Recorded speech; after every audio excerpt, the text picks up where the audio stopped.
Ladies and gentlemen, the President of the United States.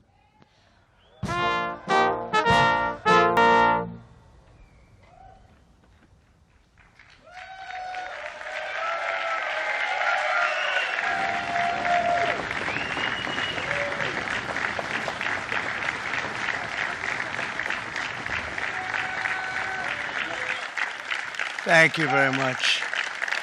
Thank you. Nice crowd. What a good-looking group of people. Well, we have some very, very good news today, and a lot of good things are happening for our country. Please sit down.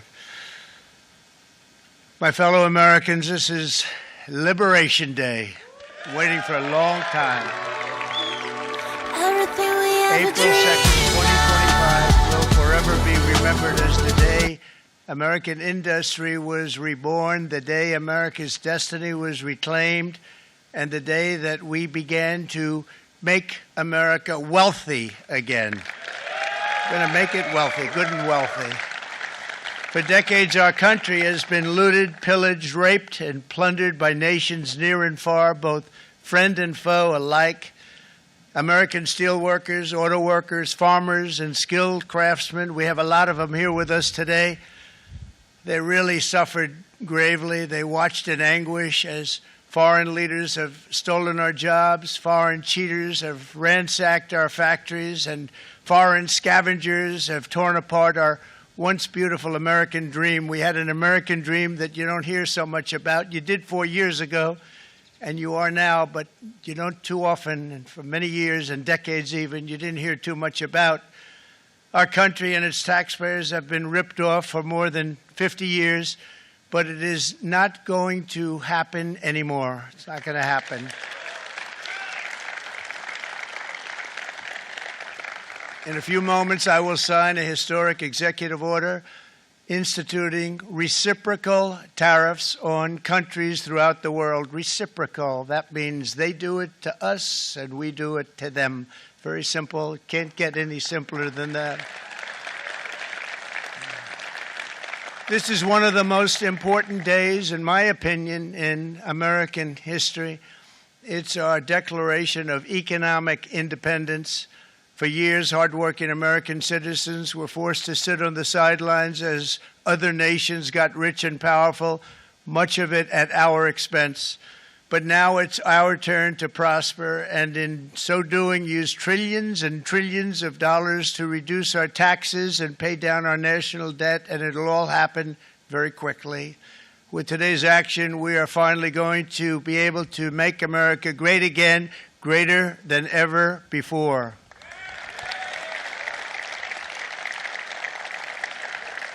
Jobs and factories will come roaring back into our country, and you see it happening already.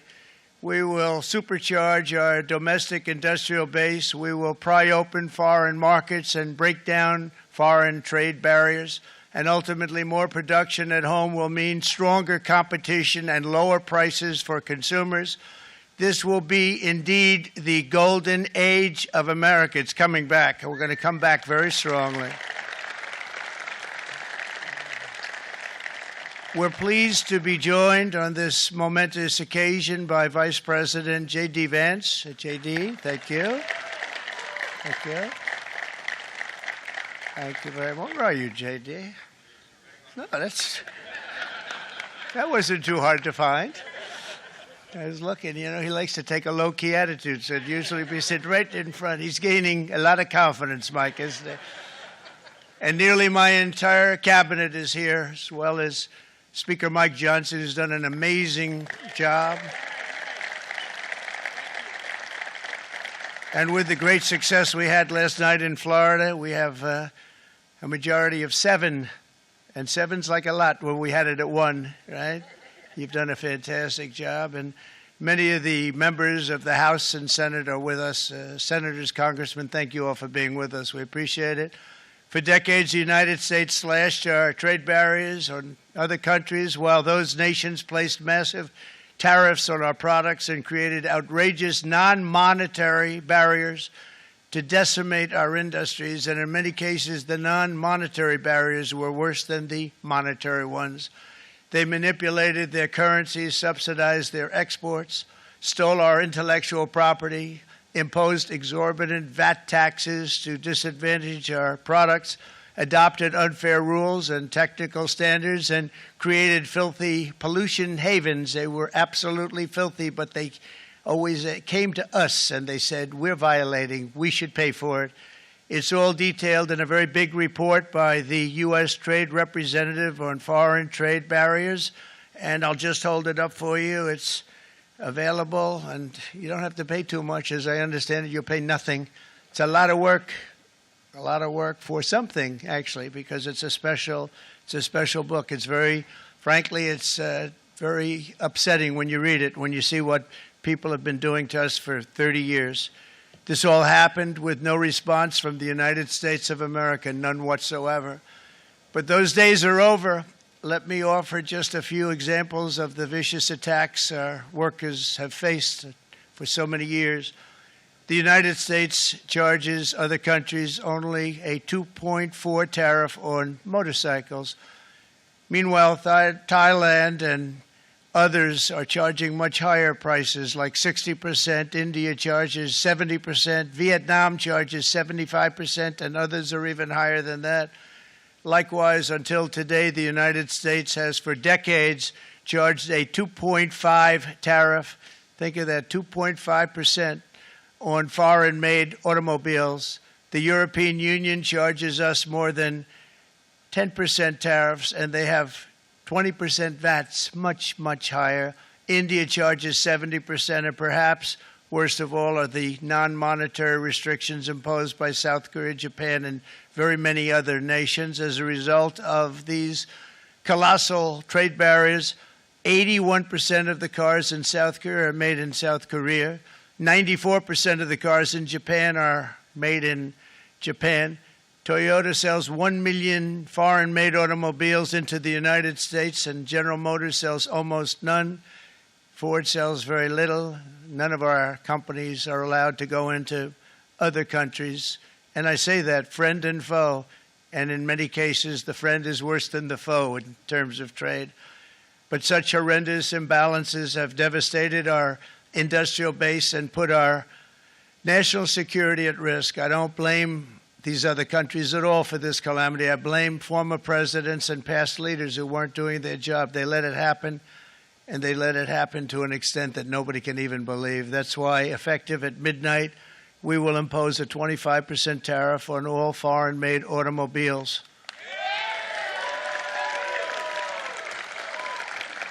Thank you.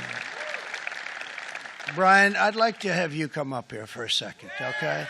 I just see him sitting. He's been a fan of ours, and he understands this business a lot better than the economists, a lot better than anybody. Brian, say a few words, please, would you? Thank you, Mr. Thank you. President. It's a great honor to have you. Thanks. Thank you, Mr. President. I grew up just north of Detroit, Michigan, in Macomb County, known as the home of the Reagan Democrats. My first vote for president was for Ronald Reagan. I thought that was going to be the best president I ever saw in my lifetime until Donald J. Trump came along. I have watched my entire life, I have watched plant after plant after plant in Detroit and in the metro Detroit area close. There are now plants sitting idle. There are now plants that are underutilized, and Donald Trump's policies are going to bring product back into those underutilized plants. There's going to be new investment. There's going to be new plants built. And the UAW members, and I brought 20 of them with me, they're sitting right over here. We support Donald Trump's policies on tariffs 100%. So, Mr. President, we can't thank you enough. And in 6 months or a year, we're going to begin to see the benefits. I can't wait to see what's happening 3 or 4 years down the road. Thank you, Mr. President.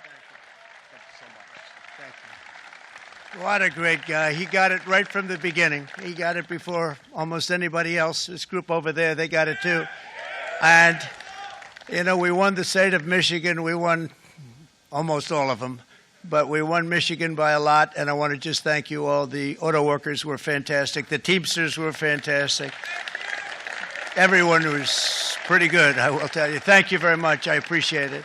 You're going to be very happy very soon, and you probably see what's happening with all of the, not only car companies, but car companies in particular. You see it with all of the ones they're moving, they're announcing day in, day out. You're seeing it. Nobody's ever seen anything like that. With today's actions, we're also standing up for our great farmers and ranchers who are brutalized by nations all over the world. It's brutalized. Canada, by the way, imposes a 250 to 300% tariff on many of our dairy products. They do the first can of milk. They do the first little carton of milk at a very low price, but after that it gets bad, and then it gets up to 275, 300%. So when they're figuring what's Canada charging, they say, oh, about 2%, 3%. But take a look at what happens down the road. When you look a little bit, it's not a pretty picture, and we don't like it, and it's not fair. It's not fair to our farmers. It's not fair to our country. And with countries like Canada, you know, we subsidize a lot of countries and keep them going and keep them in business. In the case of Mexico, it's $300 billion a year. In the case of Canada, it's close to $200 billion a year. And I say, why are we doing this? Why are we doing this? I mean, at what point do we say you got to work for yourselves, and you got to? This is why we have the big deficits. This is why we have that amount of debt that's been placed on our heads over the last number of years, and we're really not taking it anymore.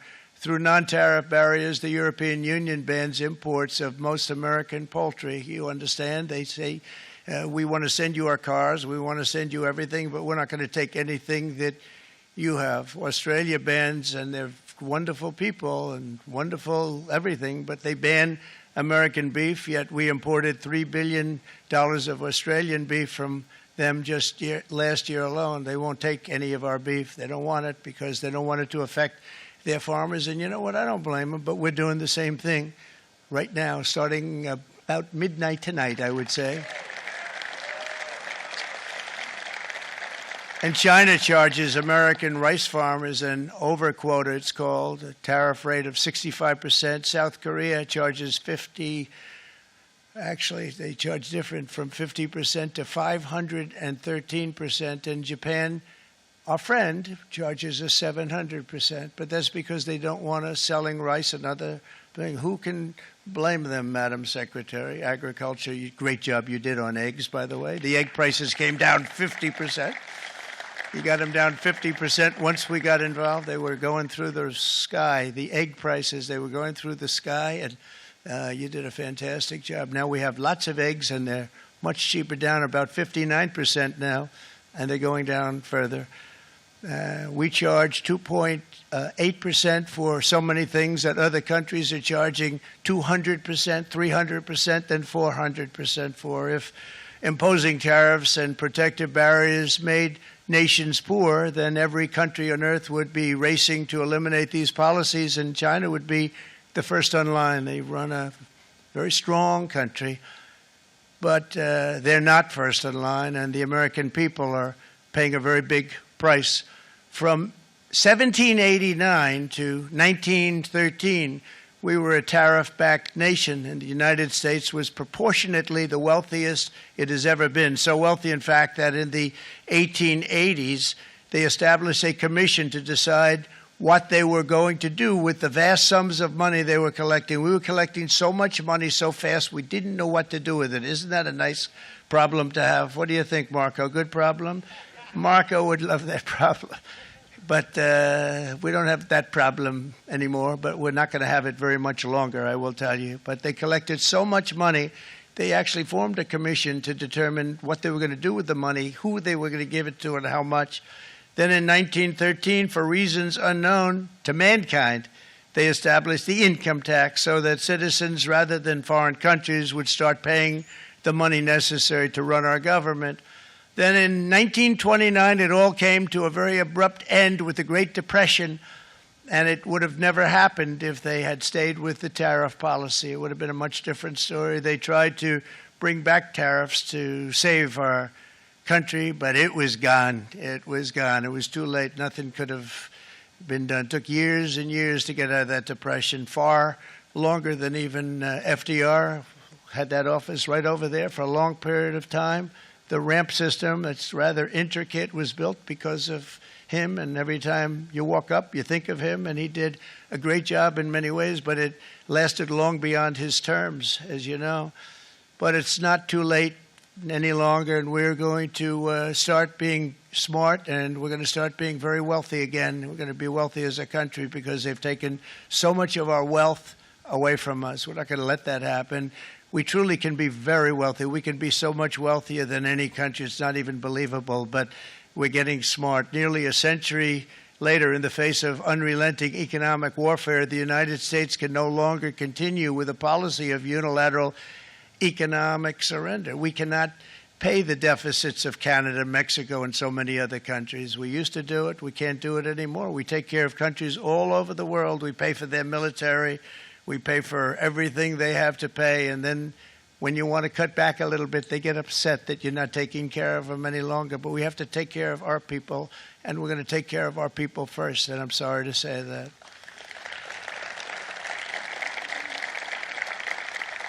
And today we're standing up for the American worker, and we are finally putting America first.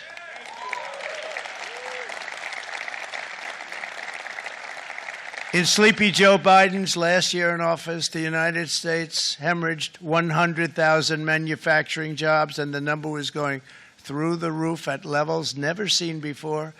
And our trade deficit reached a record $1.2 trillion, which is unheard of. Since the beginning of NAFTA, the worst trade deal ever made, it was a horror show. I was able to terminate it. They all said you'd never be able to get it out. We had to get approval from Congress to get it terminated. We had to live with that deal. It was the worst trade deal ever made by far. But since the very beginning of NAFTA, our country lost 90,000 factories. Think of what that is, 90,000. Think about putting a map up and putting tax on it. You wouldn't have enough room. 90,000. I said, is that possible? We had it checked 4 different times, and it was actually somewhat higher than that. And 5 million manufacturing jobs were lost while racking up trade deficits of $19 trillion. That was the worst trade deal ever made. As a result of these gigantic losses, foreign nations now own $26 trillion more of American assets than think of this, than the Americans own of their own foreign assets or other foreign assets.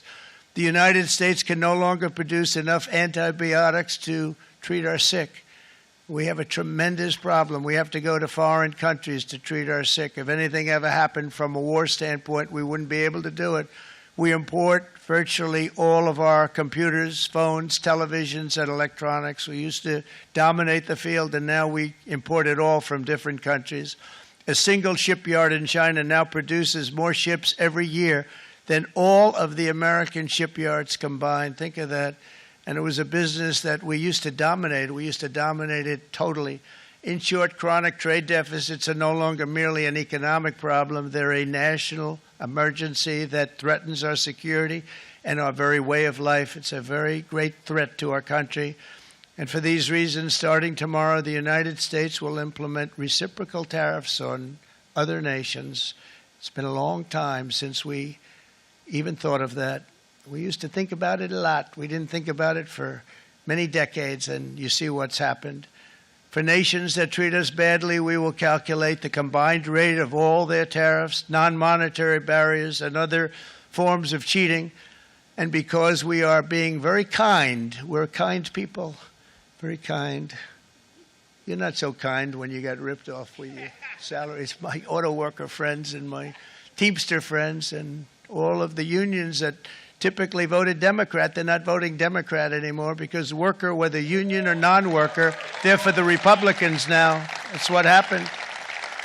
But we will charge them approximately half of what they are and have been charging us. So the tariffs will be not a full reciprocal. I could have done that, yes, but it would have been tough for a lot of countries who didn't want to do that. I'd like to see the chart if you have it. Could you bring it up, Howard? This is our great Secretary of Commerce, Howard Lutnick. Thanks, Howard. So if you look at that, China, first row, China, 67%. That's tariffs charged to the USA, including currency manipulation and trade barriers. So 67%, I think you can, for the most part, see it. Those with good eyes, with bad eyes. We didn't want to bring, it's very windy out here. We didn't want to bring out the big charts because it had no chance of standing. Fortunately, we came armed with a little smaller chart. So 67%, so we're going to be charging a discounted reciprocal tariff of 34%. I think, in other words, they charge us, we charge them less, so how can anybody be upset? They will be because we never charge anybody anything, but now we're going to charge. European Union, they're very tough, very, very tough traders. You know, you think of European Union, very friendly. They rip us off. It's so sad to see. It's so pathetic. 39%, we're going to charge them 20%, so we're charging them essentially half. Vietnam, great negotiators, great people. They like me, I like them. The problem is they charge us 90%. We're going to charge them 46% tariff. Taiwan, where they took all of our computer chips and semiconductors. We used to be the king, right? We were everything. We had all of it. Now we have almost none of it, except the biggest company is coming in. We're going to end up with almost 40%. Lee Zeldin's working to get their approvals. And it's an amazing company. Mr. Wei, of one of the great companies of the world, actually. They're coming in from Taiwan, and they're going to build one of the biggest plants in the world, maybe the biggest for that. But 64%, we're going to charge them 32%. Japan, very, very tough, great people. And again, I don't blame the people for doing it. I think they're very smart in doing it. I blame the people that sat right in that Oval Office, right over there, right behind the Resolute desk or whichever desk they chose. Japan, 46%. They would charge us 46%, and much higher for certain items like cars, you know, little items like cars. 46%, we're charging them 24%. India, very, very tough, very, very tough. The Prime Minister just left. And he's a great friend of mine, but I said, you're a friend of mine, but you're not treating us right. They charge us 52%. You have to understand, we charge them almost nothing for years and years and decades. And it was only 7 years ago when I came in, we started with China and charged them. We took in hundreds of billions of dollars from China in tariffs. And they understood, honestly. President Xi understood. He said, look, I understand. And the other countries, and they all understand. We're going to have to go through a little tough love, maybe, but they all understand. They're ripping us off, and they understood it. Prime Minister of Japan, Shinzo Abe. He was a fantastic man. He was unfortunately taken from us, assassination. But I went to him and I said, Shinzo, we have to do something. Trade is not fair. He said, I know that, I know that. And he was a great gentleman. He was a fantastic man, but he understood immediately what I was talking about. I said, Shinzo, we have to do something. He said, I know that.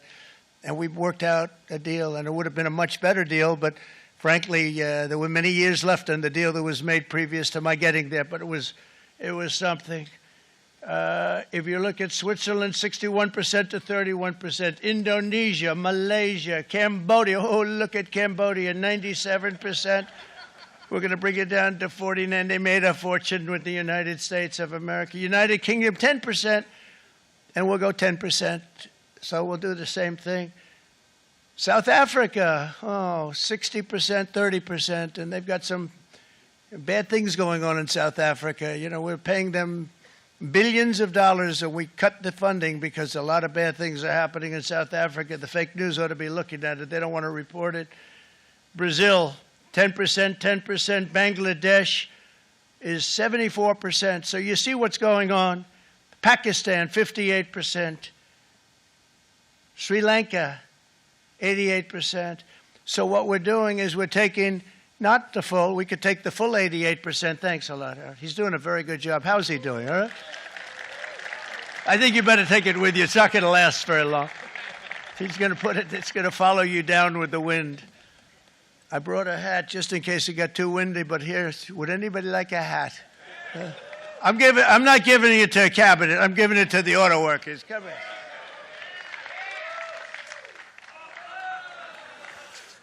Thank you, fellas. Get it. That's it. That's it.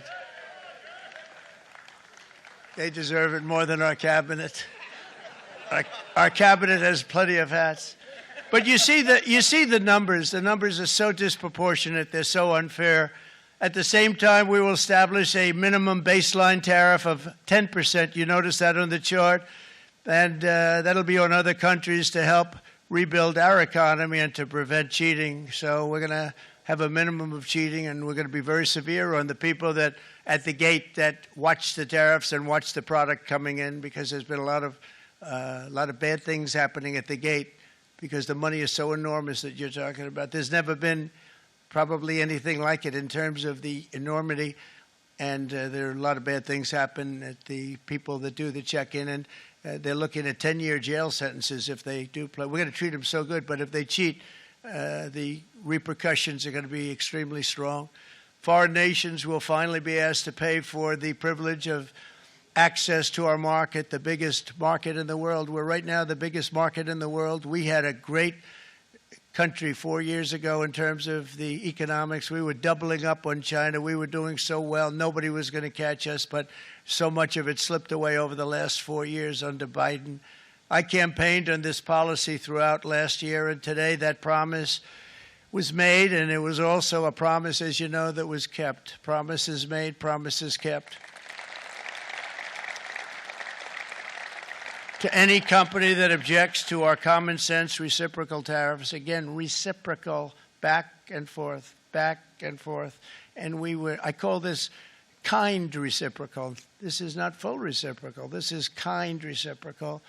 But what we do is we cut it in half. We charge them. My answer is very simple if they complain. If you want your tariff rate to be zero, then you build your product right here in America, because there is no tariff if you build your plant, your product in America.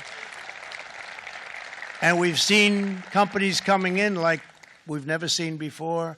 Likewise to all of the foreign presidents, prime ministers, kings, queens, ambassadors, and everyone else who will soon be calling to ask for exemptions from these tariffs. I say, terminate your own tariffs, drop your barriers, don't manipulate your currencies. They manipulate their currencies like nobody can even believe, which is a bad, bad thing and very devastating to us, and start buying tens of billions of dollars of American goods. Tariffs give our country protection against those that would do us economic harm, and many people were looking to do us economic harm. Maybe not so obviously, but they were doing tremendous economic harm.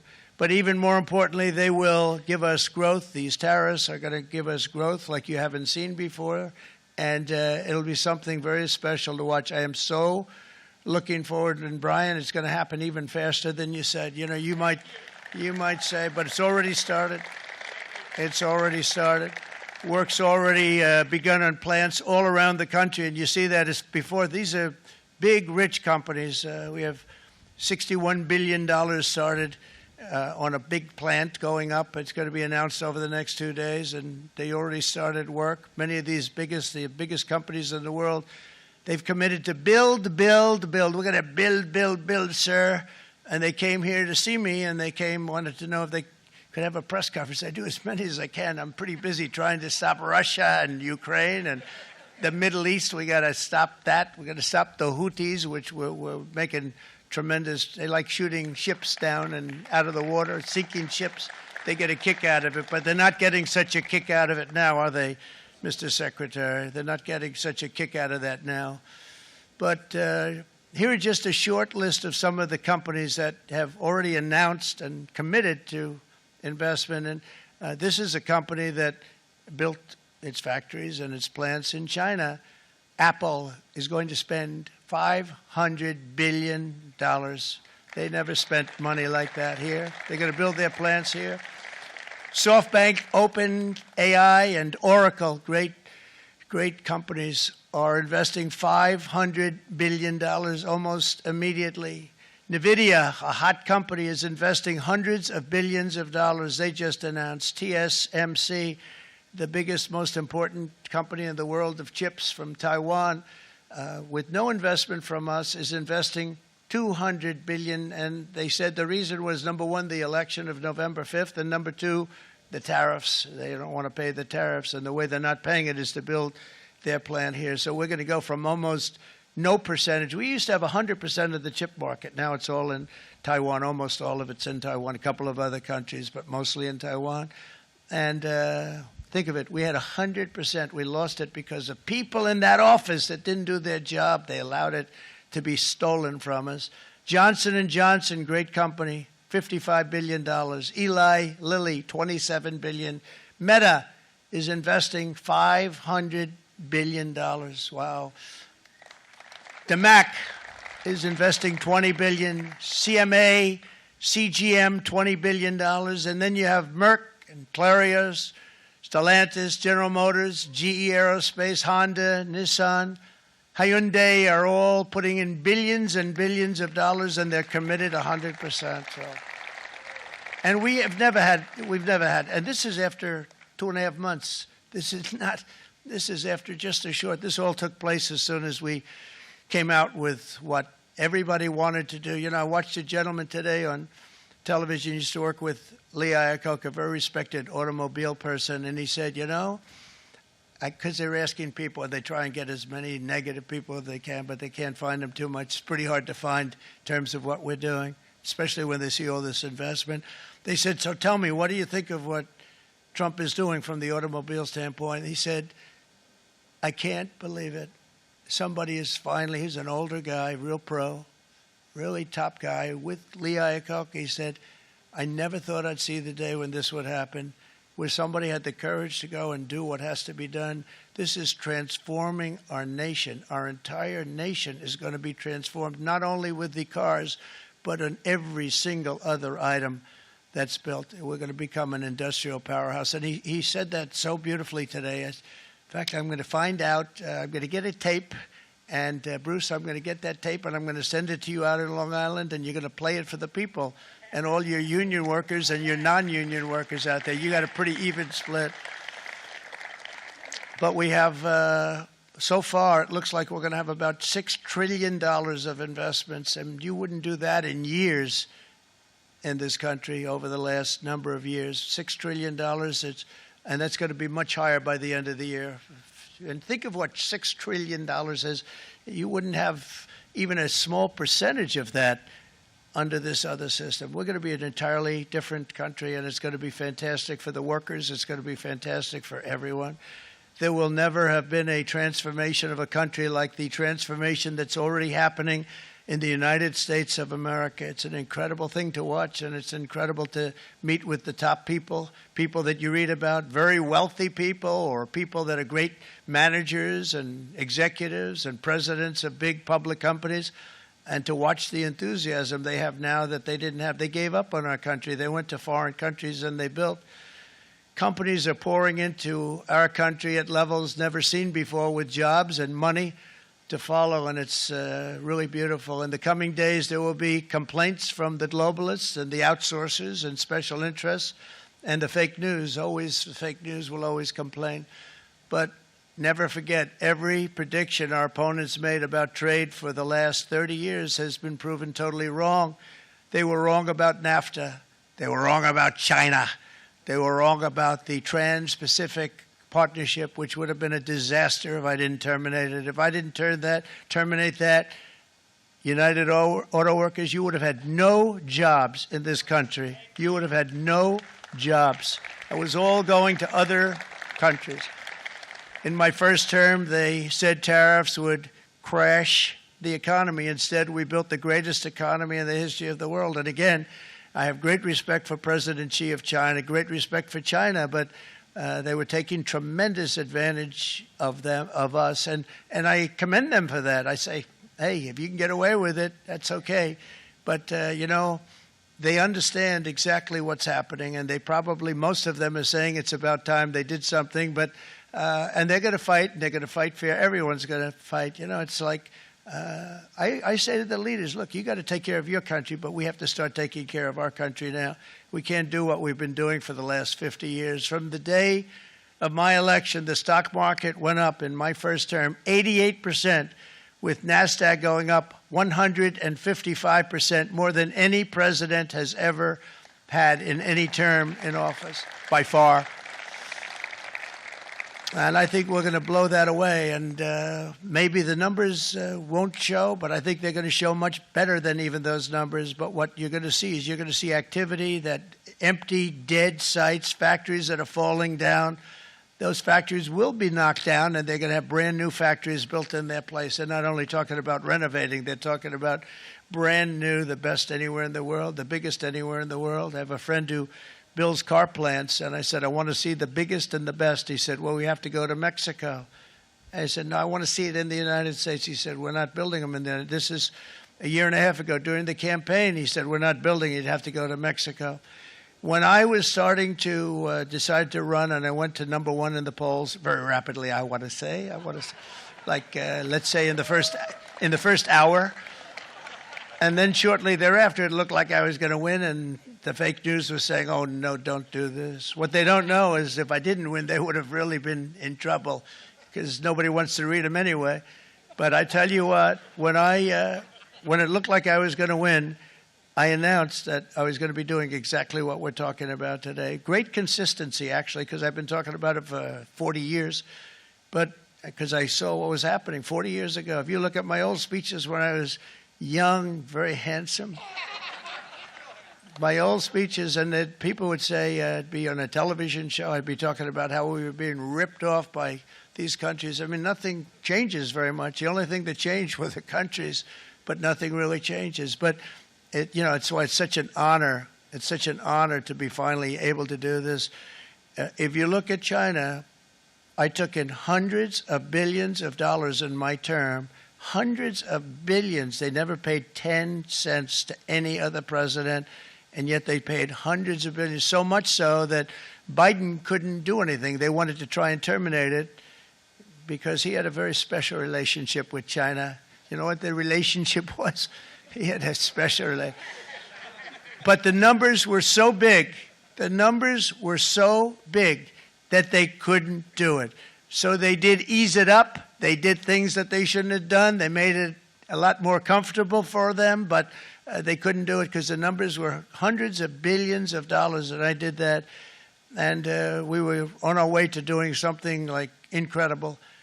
And then we had a very bad election happen, a lot of bad things happened. So when I said we got to do it again, I said we have to make it too big to rig. And we made it too big to rig, and we won in records, and it was a monumental win. And it was such an honor to see so many of you, like Brian and your friends, here with us to celebrate, and to more importantly celebrate what we're doing, because that wouldn't be a full celebration if we didn't do this, because this will be an entirely different country in a short period of time. It'll be something the whole world will be talking about it. The critics made the very tired predictions earlier this year, but in February, core inflation dropped to the lowest rate in 4 years, and the price of eggs, as you know, just in a month and a half, we were there for 4 weeks. And the first week, I got blamed for eggs. I said, I just got here. They said eggs have gone up at like 250%, and you can't get eggs. And they were going crazy. And I said, I just got here. And then we got to work on eggs, and we got to work on everything. And our great Secretary of Agriculture, you did a fantastic job. Brooke Rollins, she did a fantastic job. And as I said before, the price of eggs dropped now 59%, and they're going down more, and the availability is fantastic. They were saying that for Easter, please don't use eggs. Could you use plastic eggs? I said, we don't want to do that. We want to, and you really came through. It's an amazing job. Thank you very much, Brooke. You did great. But likewise, an old-fashioned term that we use, groceries. I used it in the campaign. It's such an old-fashioned term, but a beautiful term, groceries. It sort of says a bag with different things in it. Groceries went through the roof, and I campaigned on that. I talked about the word groceries for a lot, and energy costs now are down. Groceries are down. Gasoline is way under $3, and people are beginning to be able to buy things and live again. We brought prices way down. We created 10,000 already in a few weeks, new manufacturing jobs. And it was that took place in 1 month, numbers that they haven't seen in a long time. We had virtually no inflation under my term. We had virtually no inflation for 4 years, but after transitioning over to Sleepy Joe, it went from almost non-existent to the highest in the history of our country.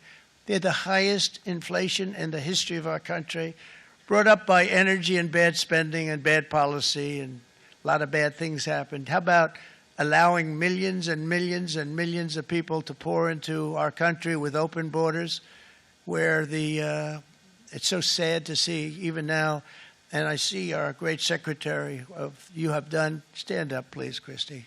Stand up. Christy Noem and Tom Homan.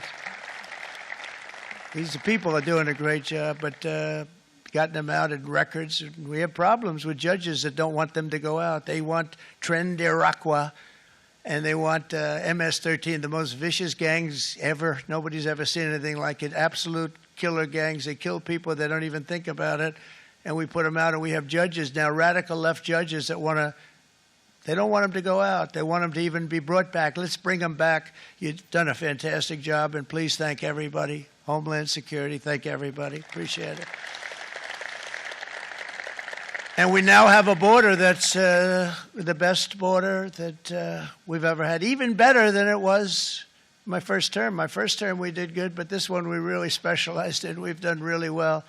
And we had records then. We had the best, safest border. 4 years ago, we had the best border there ever was. And now we have, you've actually matched it and done even better. And we're going to get it down the right way. And we want people, by the way, to come into our country, but we want to come in through a legal process. We want them to come in legally. We need more people. We need people to run these plants and to help the auto workers and the Teamsters and the non-union people and everybody else. But we need people and the farmers. And we're going to let people come in, but they want to come in. We want them to come in legally. They have to have the capability of loving our country, not people that hate our country. We don't want them in our country. And now we're going to pass the largest tax cuts in American history, and that's where we're relying on Mike and John Thune. And we will not cut Social Security, Medicare, or Medicaid benefits, and the Democrats will, because if they got in, the entire economy would collapse. This country was heading for a collapse under the people that you saw. They were horrible. I think one of the reasons people like the job, I have my highest approval ratings because I think they're comparing me to the worst administration in the history of our country, so I appreciate that at least. But Speaker of the House Mike Johnson and Senate Majority Leader, appreciate it, Mike. John Thune have been fantastic, by the way. But they've been working tirelessly on taking the next step to pass the plan for our one big, beautiful bill. I'd like to name it that if you can. One big, beautiful. I made that statement about 6 months ago, and everybody calls it one big, beautiful bill. And it will be that. It'll have everything, the big tax cuts and every incentive there is. And it'll be fantastic. And by the way, for the cars, we're asking for an interest deduction on a loan. So if you build the car, only in America we do it, Brian. If the car's not built in America, you don't get the interest rate deduction. But if you build the car in America, if you buy a car, if it's built in America, then you get an interest rate deduction, tax deduction, and that's a big thing. That's going to be a big thing. I think that's going to pay for itself very quickly, that deduction. Never happened. We've never had anything like that before. Somebody said, where do you get the idea? Because it's so basic. You would think that would have happened a long time ago. It never did, and I'm very happy it didn't because now I can say that was my idea.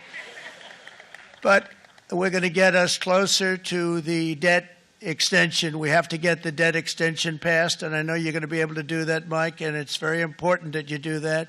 And all of the other things that the Senate budget plan gives us, along with working, because I know they're working together, John and Mike, and the two bills are going very well together. We need to get our shared priorities done, including certain permanent tax cuts. We want the tax cuts to be permanent, spending cuts, energy and historic investments in defense, border, and so much more. We're covering everything. These will be phenomenal. There'll be no bill like this going to straighten. One bill is going to straighten out our country for many, many years to come.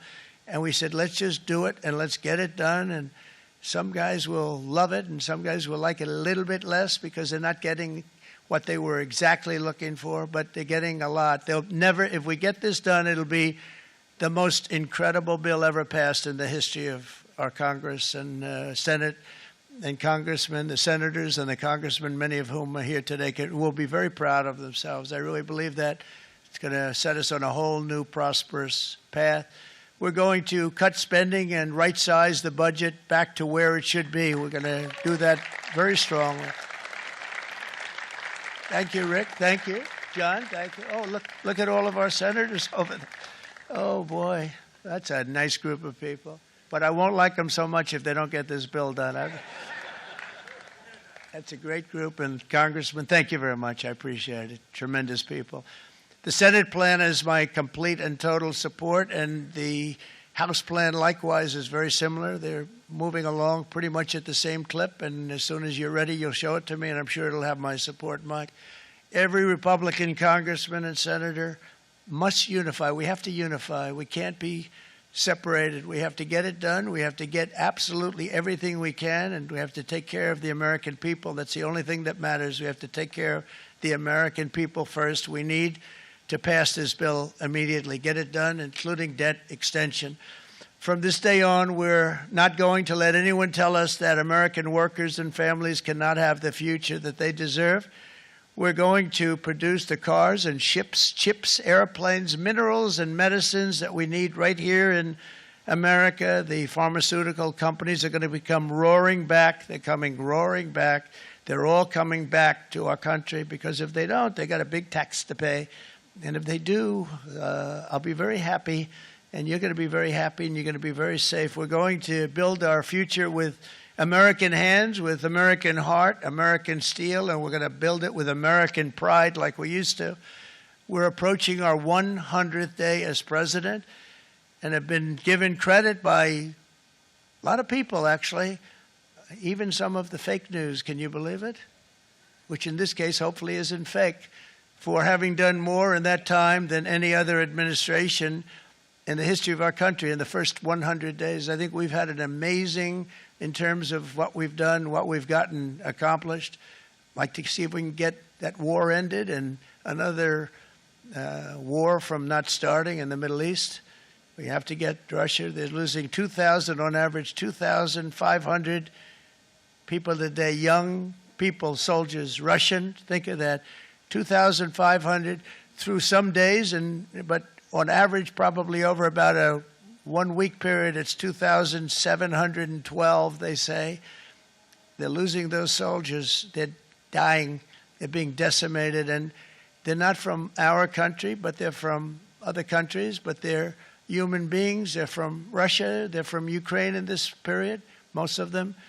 And we're going to get it stopped. It's a senseless war that would have never happened if I was president, and it shouldn't be allowed to go on. And I think we're being given good cooperation by Russia and by Ukraine, but we have to get it stopped. It's humanity. It's humanity. It's a terrible thing. This will be a very big moment. I think you're going to remember today. It's going to be a free nation that we're dealing with. We're going to have a very free and beautiful nation. It's going to be Liberation Day in America, and it's going to be a day that hopefully you're going to look back in years to come and you're going to say, you know, he was right. This has turned out to be one of the most important days in the history of our country. God bless you and God bless America. Thank you, everybody. Thank you very much. Thank you. Thank you very much.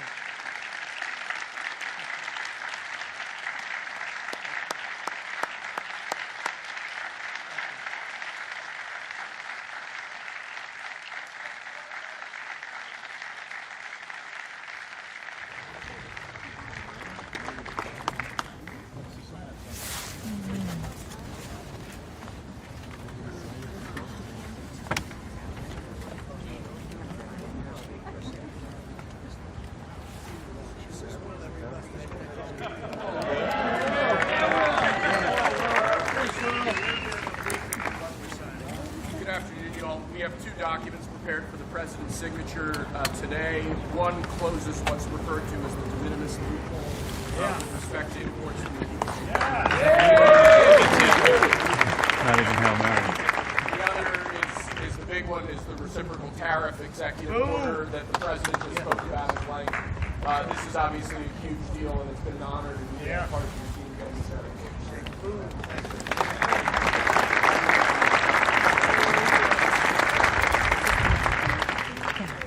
This is big stuff.